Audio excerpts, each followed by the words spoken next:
Hello, আসসালামু আলাইকুম friend. সবাই কেমন আছেন? আশা করি সবাই ভালো আছেন। আমি আপনাদের দয়ায় ভালো আছি। আজকে আরও একটি লং ভিডিও নিয়ে চলে আসলাম আমি ঝুমুর আপনাদের জন্য। আশা করি ভিডিওটি সবাই পুরোটা দেখবেন আর কেমন হয়েছে কমেন্ট করে অবশ্যই বলবেন। তো আমি আজকে যে ড্রয়িংটি করব কাবা শরীফ। তো কাবা শরীফ তো আমরা সবাই চিনি। কিন্তু সবসময় যেরকম ড্রয়িং করি কাবা শরীফ, আজকে কিন্তু ওরকম করব না। আজকে একটু আলাদাভাবে আপনাদের সাথে শেয়ার করব।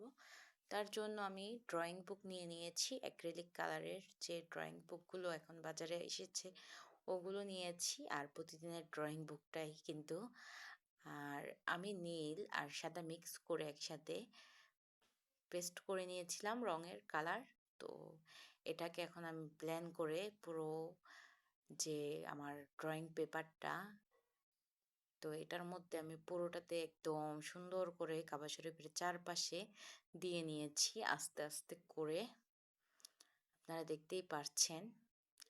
তো এটা দেওয়ার পর আমি এখানে হালকা করে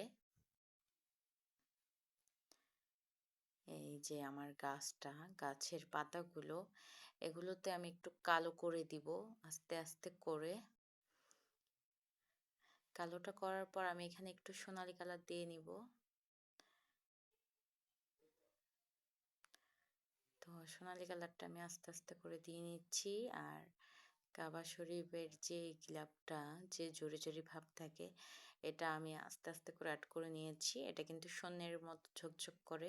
আর এটা স্বর্ণ দেওয়া থাকে যেহেতু, স্বর্ণ রূপা, তাই ঝকঝক করে। তাই আমি এই যে স্বর্ণের কালারটা, যে সোনালী কালার, এটা করে দিয়েছি। আর গাছগুলোর এই যে ডালগুলো আমি কালার করে দিয়েছি, খয়েরি যে কালারটা এটা। আর এখানে আমি আকাশটা খালি না রেখে এখানে একটু মেঘ দিয়ে দিব, কারণ যেহেতু আকাশে কিন্তু মেঘই ভালো লাগে, খালি কিন্তু ভালো লাগে না।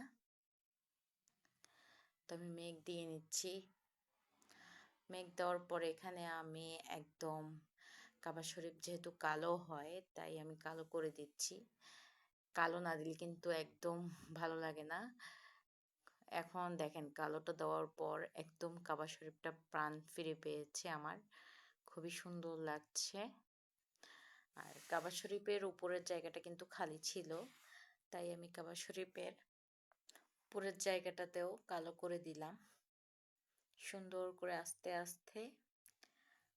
তারপর এই যে নিচে এই যে গাছগুলো, ওগুলো তো আমি কালো করে দিই, সবুজ কালো মিক্স করে একসাথে একটা কালার তৈরি করে নিয়েছি, গাঢ় সবুজ।